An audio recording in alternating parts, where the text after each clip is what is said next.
दरवाजा भर करके ब्राह्मण दो को साथ में लेकर आए हैं। और जब साथ में लेके आए तो बड़े सुंदर आसन पर बिठाया कि आओ बैठो आसन पे, और क्या इच्छा नाथ तुम्हारी, या कहो कछु दान करूं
क्या आइए गुरुदेव, बड़े दिनों में आना हुआ है, क्या मैं तुम्हें दान कि हो चुकी दान कुंजी लगाम, तो दो संकल्प पढ़ाई पे, और बस 60 भार सोना केवल तुम्हें दे दो।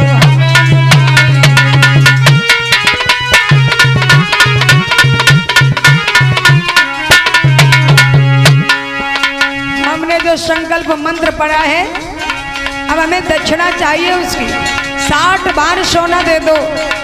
और एक भार कितने वजन को कहते थे पहले? 3 मन 96 शेर का एक भार होता था। उन्होंने 60 भार सोना मांगा है। एक कोषाध्यक्ष ने खजाने से तोलकर 60 भार सोना दे दो। विश्वामित्र बोले कितना देने का जो ठिकाने पर, सेवा किससे करवाते, और ये तेरा सेवक रहा नहीं जिस पर दोनों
हरिश्चंद्र कहने लगे जाओ इन्हें खजाने से तोलकर 60 भार सोना दे दो।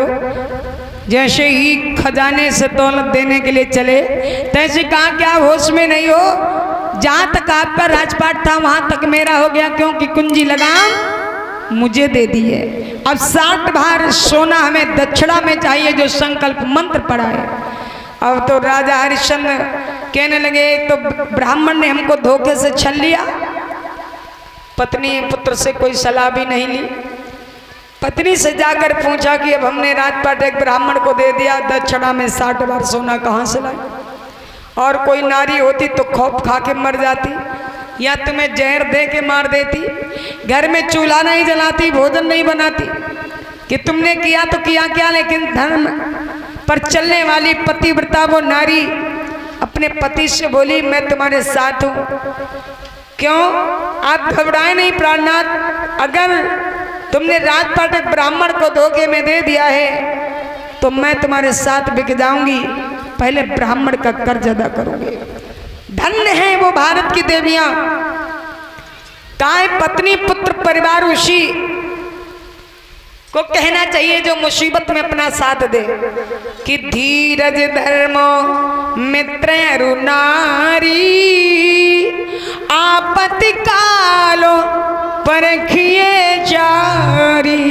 धीरज धर्म मित्र और नारी की परख मुसीबत में की जाती है, जो मुसीबत में साथ दे वो अपना होता है। धन्य है पतिव्रता। आजकल भारत की ऐसी भी नारियां हैं कलयुग में, अगर पति देव बिना पूछे बताए और थोड़ा बहुत व्यर्थ खर्च कर दें तो बड़े बड़े ताने देती हैं, अगर अब की मैके चली गई तो दोबारा नहीं आऊंगी, ज्यादा परेशान करोगे घर में तो आग लगाई दूंगी पर तुम्हें बर्बाद करके दिखाऊंगी। तो बेचारे पति देव बड़ा डरते हैं, तो सोच सोच पूछ के सब काम करने के लिए चलते हैं, पर सब नहीं, कोई कोई माताएं अभी ऐसी हैं। बेटा रोहितांश का बेटा मैंने राजपाट दे दिया, ब्राह्मण को कर्ज हम कहां से अदा करें। धन्य है रोहितांश, पिताजी घबराओ नहीं, मैं बिक जाऊंगा। और अगर कलयुग में ऐसे वैसे बेटा अगर बाप कोई संपत्ति किसी और को दे दे तो खत्म कर दे रात ही रात में, कि तुमने कुछ सोचा न समझा।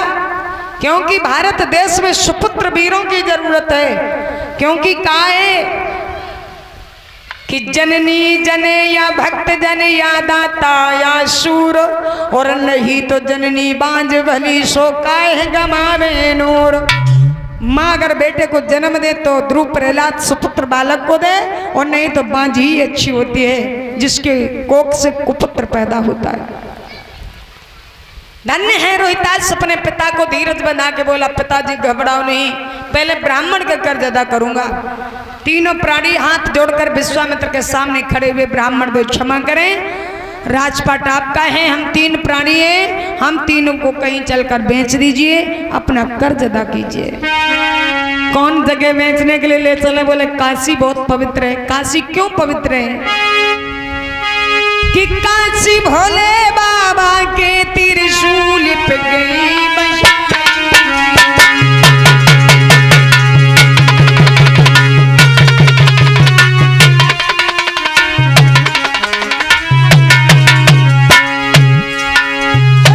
काशी भोले बाबा के त्रिशूल पे गई बजाई, जो 3 लोग नीचे मेरे भैया न्यारी गई बनाई।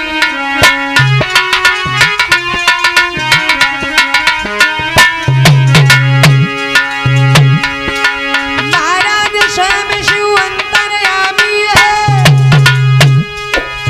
आज तो श्री शंकर भोले आंगन रानी है।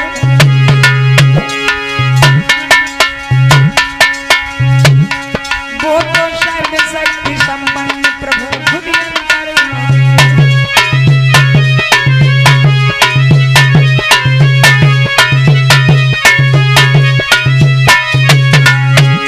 और ये अंतर्यामी है प्रभु मेरे जगत के स्वामी, वो तो सर्वशक्ति संपन्न प्रभु खुद अंतर्यामी है।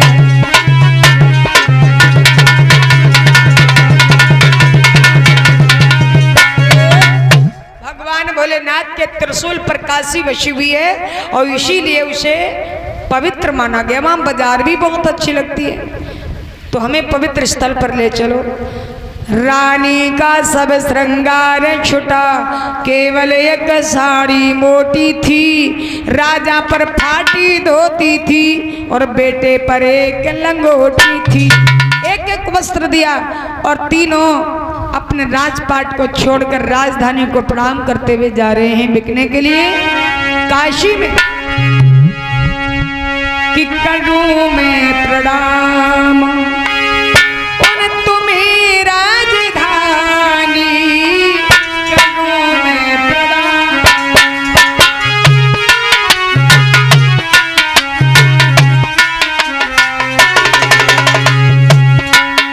अरे आज तलक तुम रही हमारी, अब हो गई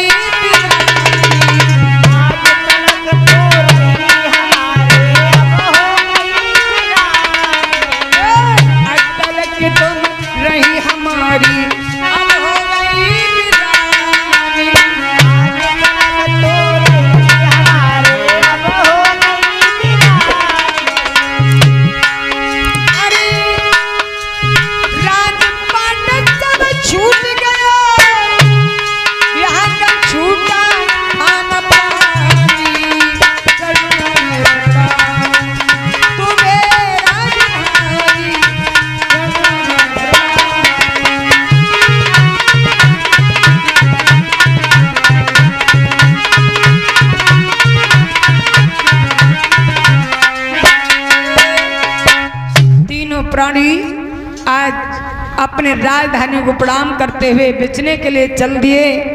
भूख प्यासी व्याकुल हैं। रोहितास मूर्छित होकर गिर जाता है, होश आता फिर चलता है और मैया कभी गोद ले लेती है तो कभी पैरों से चलाती, छाले पड़ गए। ब्राह्मण देव ने सोचा परीक्षा कहीं ना रह जाए हाथ में, कहीं ये बालक न मर जाए।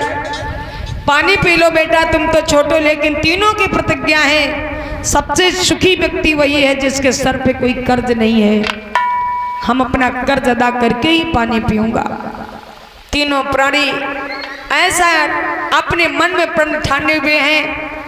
और तीनों जब काशी के बीच पहुंचे तो राजा हरिश्चंद्र को बेचने के लिए ब्राह्मण देवता ने ऐलान कर दिया, ए काशी के वासियों, मैं 3 प्राणी बेचने के लिए लाया हूँ। तीनों का मोल बराबर है। एक साथ कोई खरीदे तो 60 भार सोना दे दे, एक एक खरीदे तो 20-20 भार सोना दे दे। अब एक जात की वेश्या थी, उसने सुना कि अयोध्या से एक सुंदर स्त्री बेचने आई, चलो मैं खरीद लेती। वो मोल तोल करने लगी। पतिव्रता ने भगवान शिव से प्रार्थना की, हे भोले बाबा तुम्हारे पवित्र जगह आई हूँ, इस वेश्या से मेरी लाज बचा लो। कि कब लोगे खबर भोलेनाथ, हो बड़ी देर भई, कब लोगे खबर मेरे नाथ, बड़ी देर भई, बड़ी देर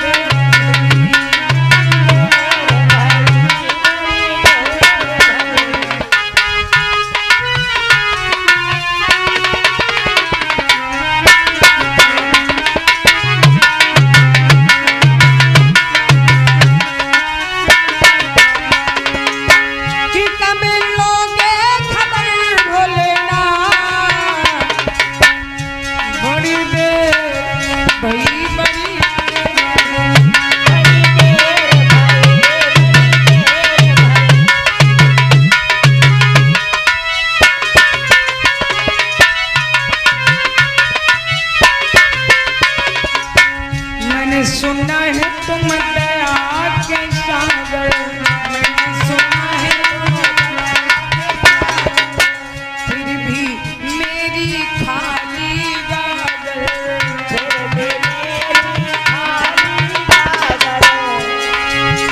दीनन के प्रभु तुम हितकारी, हम हैं नाथियां पे शरण तुम्हारी।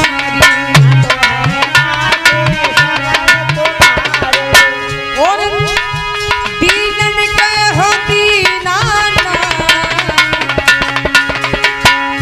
दीनन के हो दीनाना, बड़ी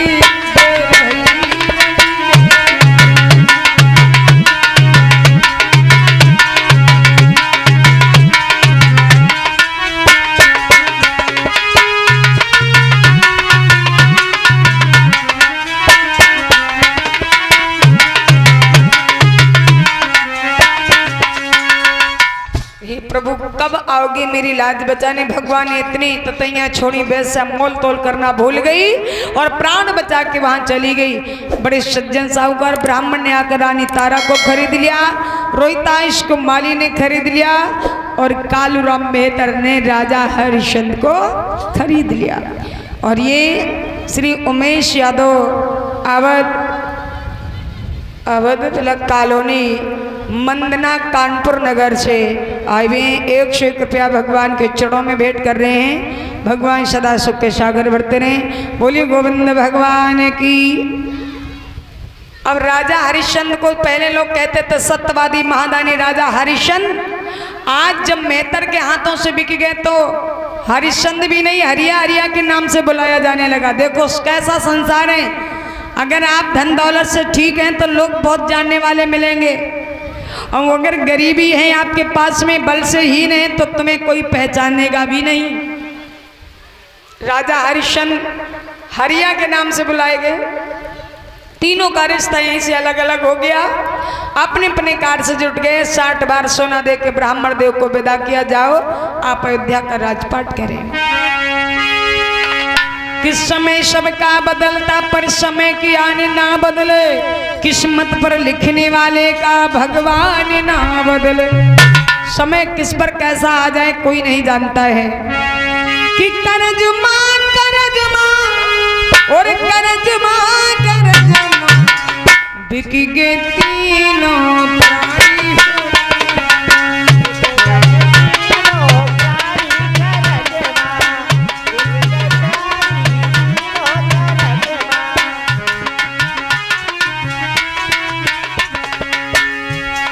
माली लियो बेटा और पंडित लियो रानी।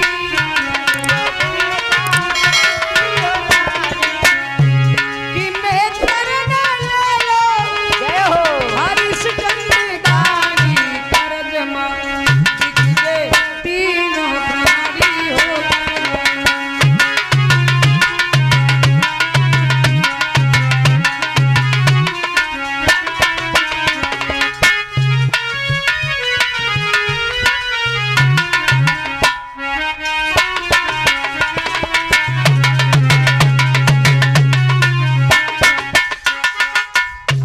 प्रौढ़ी बिक गए और राजा हरिश्चंद्र हरिया के नाम से बुलाए गए। जाओ घड़ा भर के लाओ।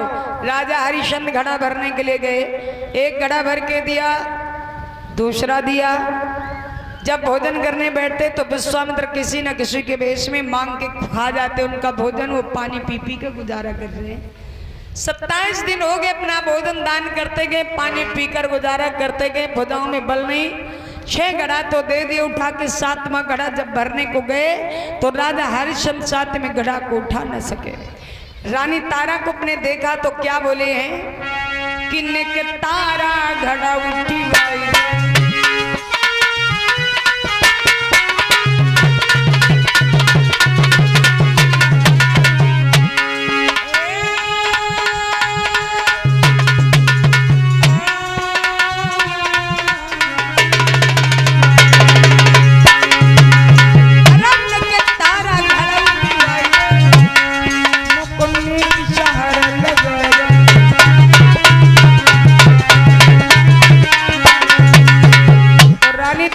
क्या जवाब दिया है? अरे बोली रानी कही ओ बारी, राजा से करी साबिन का। मैं नौकरानी ब्राह्मण घर की, मेरो धर्म नष्ट ही जा।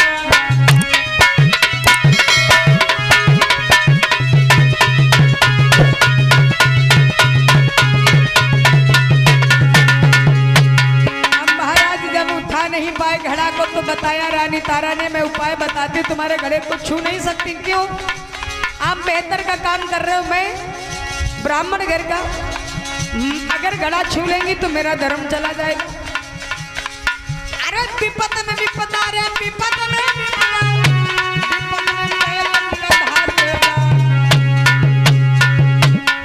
घर को भैया रता को रिश्तेदार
के तो रानी तारा ने साफ मना कर दिया।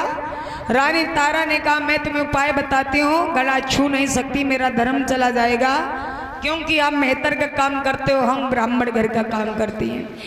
पानी को घड़े में तैराओ, घड़ा तैरेगा, तुम घुस जाओ जल के अंदर, थोड़ी सी ताकत अपनी लगा, थोड़ी जल की सहायता से आप घड़ा उठा लीजिए। राजा हरिश्चंद्र ने घड़े को पानी में तैराया और जैसे कंधा लगाया वो सर तक नहीं घड़ा आ सका, छूट गया हाथों से, घड़ा फूट जाता है घड़ों से। रानी तारा तो वापस आई। महाराज जब खाली हाथ आए, कालूराम मेहतर कहता क्यों हरिया इतनी देर में आया हो घड़ा? बोले क्या करें मालिक, आज हमसे घड़ा उठा नहीं, फूट गया। कहा 1 टका की नौकरी करते हो, घड़ा 2 टका का फोड़ोगे, ऐसा कैसे काम चलेगा? तुम्हारे ये बस का यदि काम नहीं है तो जाओ, तो मरघट की रखवाली करो, बिना कर का टका लिए किसी की लहस को बहते अगर देखा तो अब की बिना सजा के बचोगे नहीं। अब ये मरघट की रखवाली करने के लिए राजा हरिश्चंद्र गए। तभी कहते हैं कि करमन की और करमन की रेखा न्यारी विधना तारे नाय तेरे, करमन की रेखा न्यारे विधना तारे नाय तेरे, तारे नाय तेरे रे विधना तारे नाय तेरे, अरे तारे नाय तेरे विधना तारे नाय तेरे, करमन की रेखा न्यारी विधना तारे नाय तेरे, करमन की रेखा न्यारे विधना तारे नाय तेरे, लख घोड़ा लख पाल की सिर पर छतर फिरे। राजा हरिश्चंद्र के लाखों घोड़ा लाखों पाल की जिसके सर पर सोने का छत्र फिरता हो, आज उनकी हालत क्या है? सतवादी हरिश्चंद्र सो राजा मरघट पर नीर भरे, ओ करमन की रेखा न्यारी विधना तारे नाय तेरे, करमन की रेखा न्यारे विधना तारे नाय तेरे, करमन की रेखा न्यारे विधना तारे नाय तेरे। राजा दशरथ के ताल में श्रवण नीर भरे, राजा दशरथ के ताल में और बाण लगो राजा को हाथ से और राम ही राम करे, ओ करमन की रेखा न्यारी विधना तारे नाय तेरे, करमन की रेखा न्यारे विधना तारे नाय तेरे, करमन की रेखा न्यारे विधना तारे नाय तेरे। गुरु वशिष्ठ महामुनि ज्ञानी सोच के लगन धरे। जब गुरु वशिष्ठ ने स्वयं अगर राम जी की शादी विचारी हो, फिर भी क्या हुआ, कर्मों ने इन्हें भी वंचित नहीं छोड़ा। गुरु वशिष्ठ महामुनि ज्ञानी सोच के लगन धरे और सिया जी का हरण मरण दशरथ का, सिया जी का हरण मरण दशरथ का, बन बन प्रभु फिरे, करमन की रेखा न्यारी विधना तारे नाय तेरे, करमन की रेखा न्यारे विधना तारे नाय तेरे, करमन की रेखा न्यारे विधना। हर 3 लोक भावी के बस में भावी बसन करे,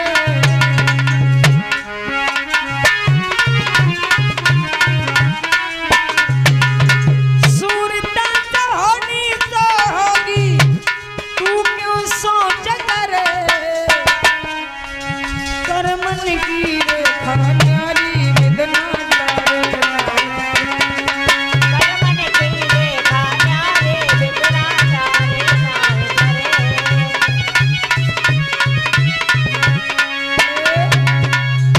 तो कर्मों में लिखा है वो कोई मिटा नहीं सकता। राजा हरिश्चंद्र मरघट की रखवाली करने गए, श्री सुखदेव जी कहते हैं राजन परीक्षित रानी तारा अपने बेटा रोहिताज से बोली, बेटा इतना समय हो गया फूल नहीं लाए हो, पूजा का समय है, जा फूल तोड़ करके ले आओ।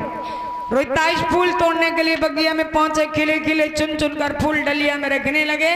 वहां विश्वामित्र काले नाग के रूप में बगीचे में बैठ गए। अभी परीक्षा लेना छोड़ा नहीं कि देखें कैसे सत्यवादी है कि पूजा के हित और फूल तोड़ने पहुंचे रोहित लाल, चुन चुन फूल धरे डलिया में उस बगिया की मजेदार कली पर हाथ बढ़ायो, नाग काले बढ़ायो। मुझे काले सर्प ने डस लिया है।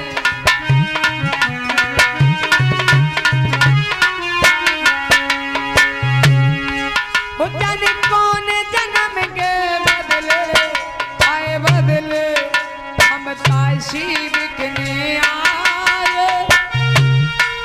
ये बदला कौन जन्म को मुझ काले नाग ने खायो।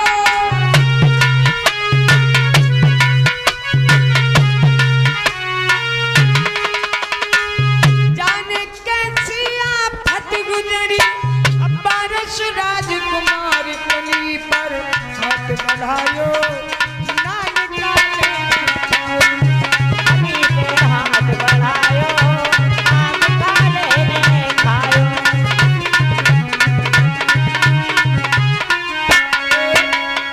रोहिताज को काले सर्प ने जब डस लिया और माँ कह करके वो वही गिर जाता है। कोई कह दे मेरे माँ से कि तुम्हारे बेटा को सर्प ने डस लिया, तुरंत उन्होंने सर्प बन के पहले डस लिया। विश्वामित्र ने अब महात्मा का रूप बना लिया। बेटा घबराओ नहीं, मैं जाता हूँ, अभी खबर करके आता हूँ। काशी की गलियों में पुकार करते जा रहे हैं, किसी का बेटा फूल तोड़ने गया था, उसको काले सर्प ने डस लिया है। तो रानी तारा के कानों में जब आवाज पड़ी, मानो होश उड़ गए हों कि सुन संत के बैन रे तारा बगिया में पहुंची जा।